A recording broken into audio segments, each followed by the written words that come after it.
tim kuasa hukum Elsa Sarip ya. Kalau saya sebagai saksi aja. Ada Tio, Rizaldi, Marlina, dan Mila Karmila dan Denny. Kita resmi melaporkan ya di Polsek Menteng kejahatan yang dilakukan oleh Andi Ripaldi, Rita dan Ami. Mereka mengaku udah 5 tahun menyerang Ibu Elsa dan mereka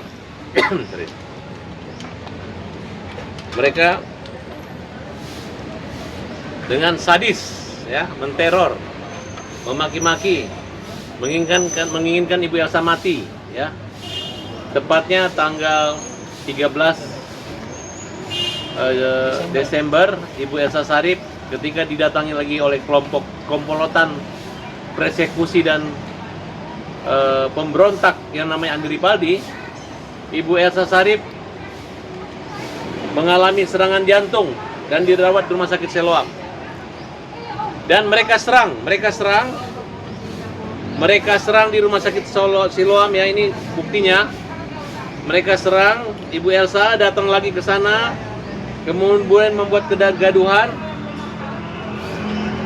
Ini ada Rita, dan mereka menanyakan ke rumah sakit apakah Ibu Elsa ada di situ, yang namanya privacy. Tentu ada kerahasiaan daripada pasien. Tiba-tiba mereka mengirimkan kepada saya, kepada media, bahwa kita berita hoax. Ya. Hari ini dengan membawa bukti, membayar rumah sakit sampai ratusan juta untuk tindakan terhadap jantung Bu Elsa. Bukti-bukti lainnya. Dan mereka mengejar. Akhirnya Polsek Menteng menerima laporannya. Jadi kalau Polsek melakukan pengamanan terhadap rumah Bu Elsa, jangan sungkan-sungkan lagi, langsung tangkap Andi, Rita, dan Ami ya. Mereka sudah dijelaskan berkali-kali mereka salah alamat ya. Mereka harusnya kejar itu Sanjay, tapi mereka pergi menyerang Ibu Elsa. Jadi laporan ini kita minta kepada kepolisian untuk menindak tegas persekusi orang-orang yang berani yang mempermalukan model TikTok untuk live secara TikTok, secara live di televisi maupun di media sosial. Nah, bagaimana kalian semua siap untuk menyerang melawan Andi? Siap. Kita tangkap dia. Bang, itu yang di rumah sakit kejadian tanggal berapa, Bang? Yang di tanggal 14 ya, 13, 14, 15, 16. Dari hari Jumat Ibu Elsa dirawat di ruang ICU ya. Yang dimana itu adalah tindakan yang karena pengaruh tekanan dan berani mereka masuk. Mereka mengejek, menyerang polisi-polisi dari Polsek Menteng ya, dengan kata-kata yang tidak bermartabat. Kemudian mereka merasa mereka punya hak untuk berdemo dan hak untuk menagih. Padahal hukum di Indonesia tidak dengan cara seperti itu. Mereka sudah menempuh dengan upaya melaporkan pidana dan sebagaimana. Ya bagaimana kalau tidak nyambung? Bagaimana kalau mereka tidak pernah menyimpan uang ke Bu Elsa, tiba-tiba melaporkan Bu Elsa? Oke, ada yang mau tambahin? Silakan. Bang, kondisi Bu Elsa sendiri sejauh ini? Kondisi Bu Elsa masih di rumah sakit. Mudah-mudahan bisa cepat sembuh dan bisa segera pulang. Kemarin abang menjenguk ya? Saya menjenguk ya di sana, dan Ibu Elsa dalam kondisi tidak boleh bergerak dan harus istirahat total.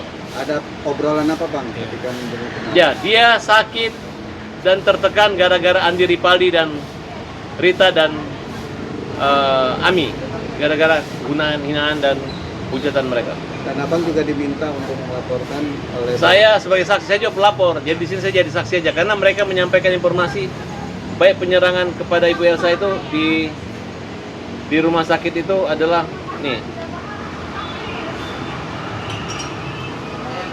Nah, jadi bayangkan saudara, mereka sudah tahu Ibu Elsa KO kena jantung, didoain mati, mereka kejar lagi di rumah sakit.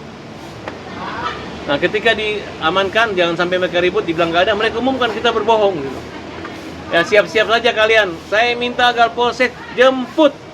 Mereka ini adalah calon pembunuh-pembunuh yang mematikan, penjahat-penjahat yang akan membunuh, memprovokasi, persekusi. Pasalnya sendiri pasal berapa bang? Ya, mulai pasal pengancamannya, pasal juga ada memasuki perkarangan, nah, kemudian ancaman teror, pencemaran nama baik, fitnah. Kalau memang bisa ada pasal membunuh orang sampai sakit jantung pun kita masukin gitu. Tapi yang kita bahas hanya itu yang mungkin. Berarti ada berapa pasal tuh, Bang? 3 atau 4 pasal. Ancamannya sendiri, Bang? Ancaman hukumnya kalau pencemaran bisa 4 tahun. Kalau pengancamannya memasuki perkaranya hampir 1 tahun. Dan yang penting bagi kami adalah pasal tersebut bisa ditahan. Bisa ditahan. Bang, itu ke rumahnya berapa kali, Bang? Yang Mereka ngakunya 5 tahun. Dan hampir tiap minggu mereka datang. Termasuk di rumah Farhad Abbas. Ya, itu cuma masuk ke karangan apa ada ancaman juga, Bang? masuk pekarangan udah ada polisi pun polisi diusir sama mereka. Mulai udah kurang ajar sekali. Silakan ngomong dia. Ya, pada dasarnya Ibu Elsa sangat dirugikan sekali dengan apa yang dilakukan oleh saudara Andri Rifaldi beserta kawan-kawannya. Jadi sekarang saya sebagai kuasa hukum dari Ibu Elsa melaporkan di Polsek Menteng hari ini. Itu aja. Ada motif apa sih? Maksudnya ada penyangka nggak maksudnya sampai segitu dengan Bu Elsa apa sebenarnya? Saya juga kurang tahu itu permasalahan yang dibilang Bang Farah tadi salah alamat kalau saya bilang itu intinya. Berarti Ibu Elsa tidak mengenal sama Tidak dan tidak mengetahui, dia cuma bolak-balik intinya gitu doang. Yang mengganggu, jelas mengganggu. Bang, di dalam mungkin ada saran atau pesan gimana dari Pak Polisi? Mungkin ada saran hukum mungkin? Ya ini laporan sudah hari ini kita buat. Ya tunggu aja prosesnya berlangsung. Dia secepatnya mudah-mudahan Polsek Menteng, Kapolsek juga segera memprosesnya. Bang, kan ada rencana bahwa Pak Vidi sendiri mau ada mediasi dengan Bapak Andi dan Ibu Rita. Ini mungkin tanggapannya seperti apa sih, Bang? Kalau dari Pak Vidi ya, itu mungkin caranya tersendiri, tapi untuk saat ini Bu Elsa ya melaporkan karena kemarin ada perilaku mereka di rumah. Berarti memang ini dua apa ini ya berbeda ya, dua arah beda. yang berbeda. Oke. Oke, mungkin Bang Rizaldi ada yang mau ditambahkan? Ya, kita minta kepada kepolisian Polsek Mampang untuk secara tegas menindak Menteng, Bang. Menteng ya. Ya, kita minta kepada kepolisian Polsek Menteng untuk menangkap Andi Rifaldi dan kawan-kawan ini karena telah meresahkan Bu Elsa dan Pak Farhad ini.